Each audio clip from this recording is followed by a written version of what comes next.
При собранието на својата 81 седница, одржана на 30 јануари 2019 година, ја разгледа граѓанската иницијатива за собирање на потписи од најмалку 150.000 избирачи за распишување на дополнителен референдум за одлучување на граѓаните на целата територија на Републиката, доставена преку овластениот предлагач Тодор Петров, и усвои заклучок со кој утврди дека граѓанската иницијатива не е уредна од причини содржани во заклучокот.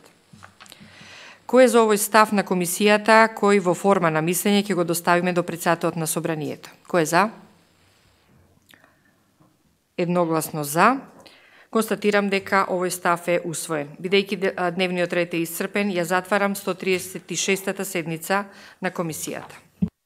Самиот проблем на референдумот треба да го ставиме просто во контекстот сега што ние треба да одлучиме. Ако е, како што реков, правно се валидно, не гледам зошто било кој од нас би гласал против тоа.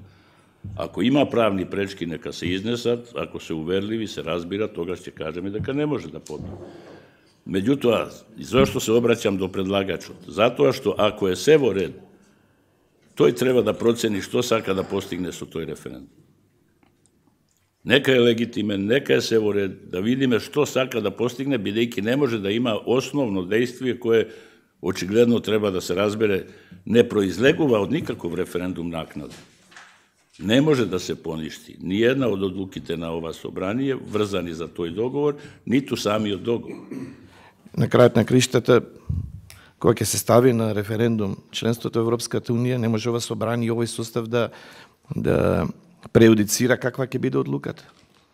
Има и членки на Европската унија кои пристапиле па истапиле од членство во тој сојуз на држави. Легитимно право на граѓаните како ќе решат. Не преюдицирам решение по било која солуција и опција од после, меѓутоа во конкретниот случај заклучокот на собранието од 30 јануари дека прашањето е исто со претходно одржаниот референдум и не може да се повтори пред истекот на 2 години од денот на одржувањето е неосновано. Во однос на смислата, што ја кажавте, смислата се граѓаните и граѓанското право и ничија друга смисла и право. Така да мислам дека тука не треба да му го одземеме правото на граѓанинот. Ништо повеќе. Благодарам.